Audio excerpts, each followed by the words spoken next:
Well, let's go now to the former Deputy Chair of the Conservative Party, Lee Anderson, of course, MP for Ashfield. Lee, you no doubt heard that conversation there. People are absolutely furious in the views we're getting in today, Lee. Here's a typical comment from Audrey after the scenes on Wednesday outside Parliament and inside. Martin, I don't recognise our once great country anymore. Joanne says this. Martin, this country will never recover its identity. It's about time we sent the army in to sort this mess out on our streets. Shocking, Martin. I mean, I was there, as you know, on Wednesday night. We could hear the commotion outside, and this is down to we've got a very cowardly Kahn running London. He seems to be letting the not only the Jewish population down, but the whole population of London and Britain as a whole. And I heard the comments here. I heard the comments earlier you was making about Suella, some of the comments she made earlier this week, and I don't actually believe that these Islamists have got control of our country, but what I do believe is they've got control of Kahn, and they've got control of London, and they've got control of Starmer as well. And we've seen the shocking scenes played out in Parliament just a few nights back where Starmer crumbled. He put pressure on the Speaker to alter the rules, if you like, for the nature of the debate and the ultimate voting. And this is a result of weak leadership. This is Starmer. I mean, I've got a little bit of sympathy for the Speaker. I did sign the EDM. But this stems with Starmer and it stems with Kahn.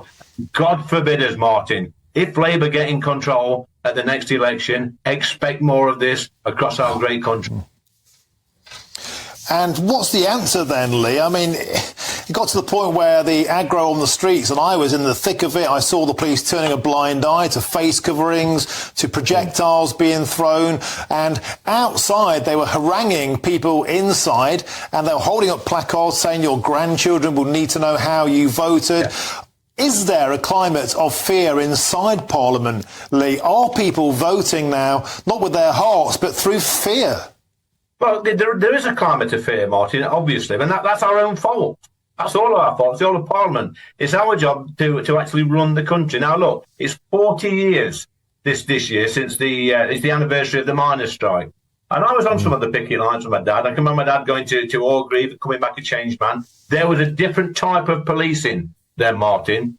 I'm not saying we should go back to that brutal sort of policing that I saw on the picket lines all those years ago. But I tell you what, we could do with a little bit of that back now to control our streets, because people are just turning up in their thousands and doing anything they want, and they are laughing. They are laughing at our police, and I feel absolutely disgusted. And again, this stems with Kahn. He's actually given our capital city away to his mates. We've got Starmer there, we're using Kahn's pockets. He's doing nothing. He's more interested in getting into number 10 and giving our country away than actually looking after our country. And a special message here, Marty, I'll get quite angry about this. Anybody who's thinking about voting for reform at the election, who thinks this is going to sort out all our problems, look, beware. Because if you let Labour in through the back door, expect more of this and expect our cities to be taken over by these lunatics.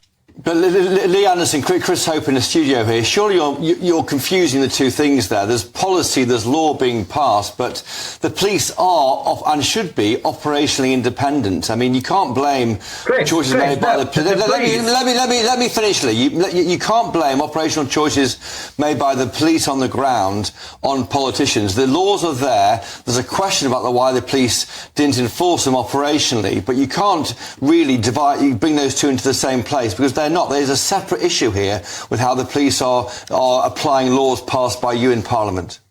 Yes, no, I get that, Chris, 100%. But, ultimately, we run the country. And if the police aren't doing their job, and they're not doing the job, Chris, as you know, we need to step in and take over. It's about time we scrap the mayorship. The politicians can't take over the policing. That is not how we are in this country.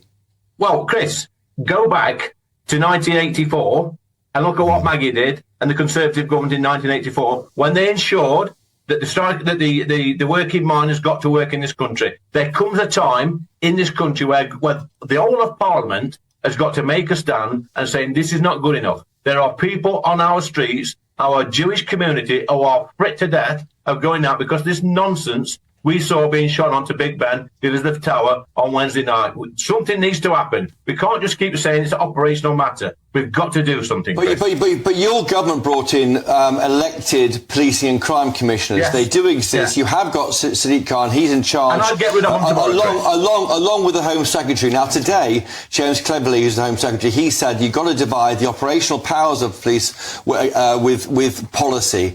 That is why we have trust in our police in this country. If you mess with that, you're in real trouble, surely.